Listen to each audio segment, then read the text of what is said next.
Yo, yo, yo, what the deal? It's your boy X.E.L. Welcome back to the channel, man. Thank you. Yes, you for coming back. But if you're new here, please do me a favor and like, subscribe, hit the bell notification. That'll let you know when I drop another video. So what I want to do is start a series. I've been using other audio interfaces because mine's been acting a little weird at times now. So I have the Tascam US-366. I've had this for many, many moons. It serves me well. All right, and with that being said, what I want to do is go through this series and try different audio interfaces, something that will fit what I actually do. The search will be kind of long and hard, so I'm going to take you along with the journey with me so that we can try out different audio interfaces. And if there's something in there that you like or you hear or you see or you had questions about, definitely let me know. But I'm just going to kind of get started. I'm going to show you my old audio interface. So this is the Tascam US-366. It's a USB 2 audio interface.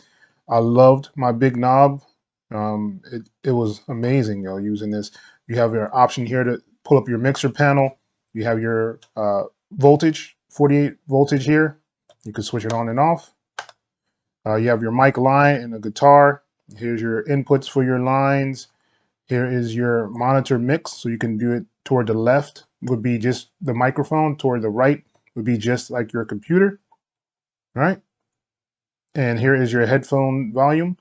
I have to say I've used a couple of audio interfaces, and this one really increases the volume without having the need of a booster to get the headphones to get louder.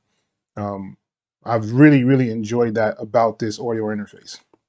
All right, so if you look at the top part, you have your mic ends and you have your line ends here, and you have your headphones right here in the middle.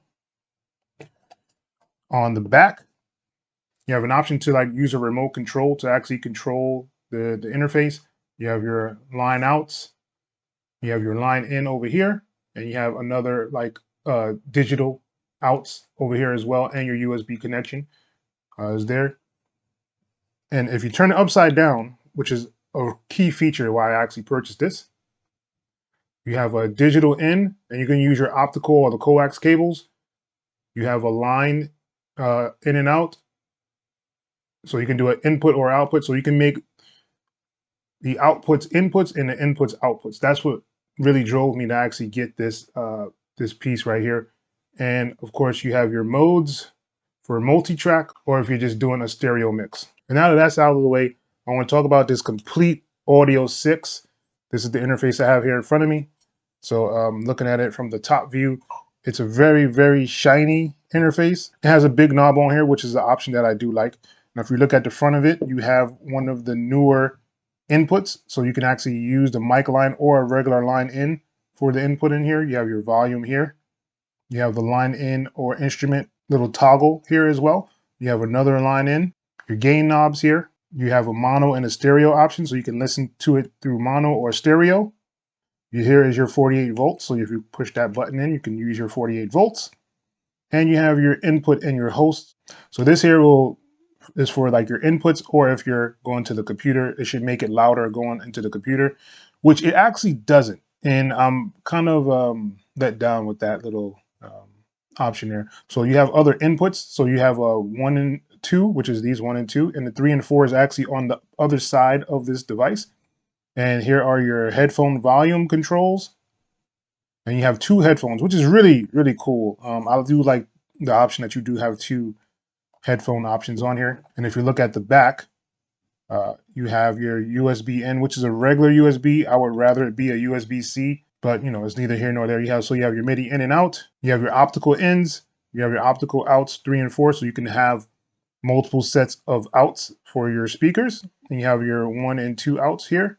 And here is your N3 and your N4. So you have your like basically instrument ins right here. I'm powered on so you can see it light up. All right, and the lights go up and down, and now it's telling me that it's USB connected. And if I hit on the 48 volts on the front, the 48 volts comes on. If I had MIDI plugged in, you would see the MIDI light actually come on. All right, so what I'm gonna do, I'm just gonna play something just so we'll be able to hear it. All right, so I've plugged up my headphones to it so I can actually hear out of the device itself. Going to play just a beat that I have in here.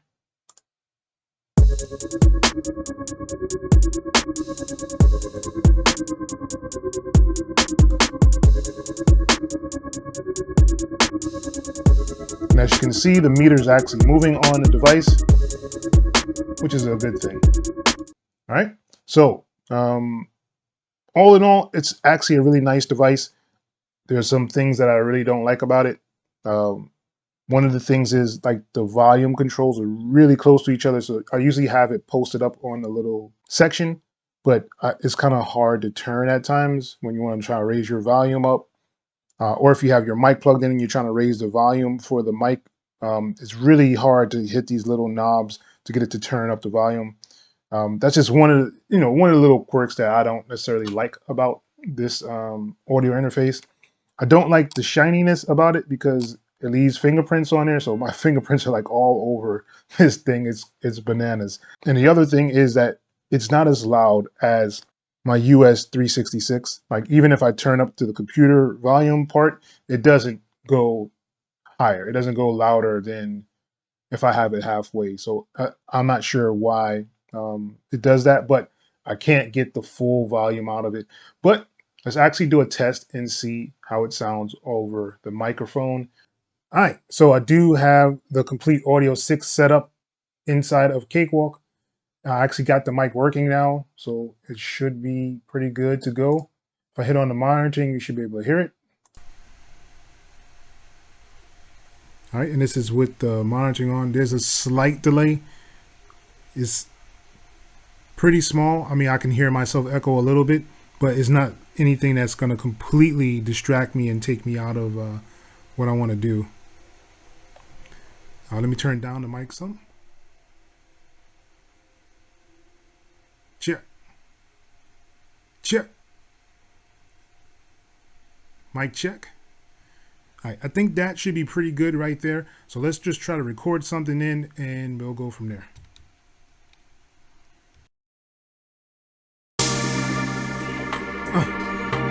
Yes, sir. Let's go. When I split splatter your chit chatter, I rip rappers, it don't matter. This fat bastard causes disasters. My sound waves like water flooding the streets. Now a cat from the hood get a chance to eat. Break down the barriers, that's just to get in the mix. Trying to hold the industry, knock it down like a pit with a fierce bite. I stab you in the neck with a knife. I'm like a psychopath killer when I get on the mic.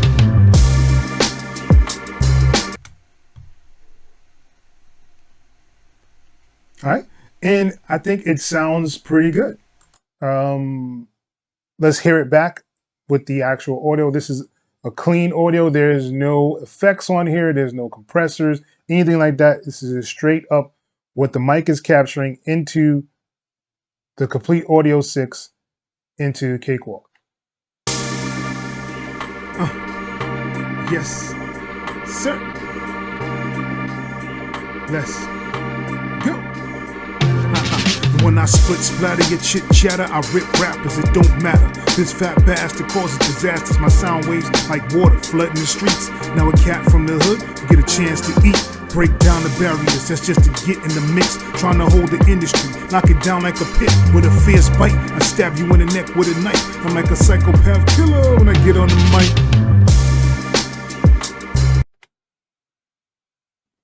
All right, so there you have it. This is the Komplete Audio 6 audio interface from Native Instrument. I believe it's a very good device. I think it's really sturdy. I like a lot of the things about this device. There's a couple of things I don't like the whole fingerprint thing. This is just a personal preference of mine. I don't really like to see all the markings and stuff on the devices. And the fact that the knobs are so close to the inputs that you can't really turn them if you have big fingers like me. That would be definitely a con for me, especially when I'm actually using this device. And the other thing would be the actual volume that should actually go up higher on the headphones when you turn towards the computer sound. And, these are little things that I like about my other audio interface. I didn't have any of those issues when using that.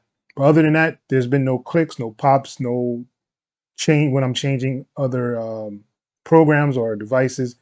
None of that stuff has actually occurred with this unit. And I really like the fact that it doesn't have that issue. But with that being said, that's pretty much the end of this video. If you have any comments, questions, concerns, please leave them below in the comment section so I can get back to those and look at them and see what's going on. If you have another audio interface that you want me to look at, definitely put it below as well. And once again, it's your boy, X.E.L.O. Till next time, people. Peace.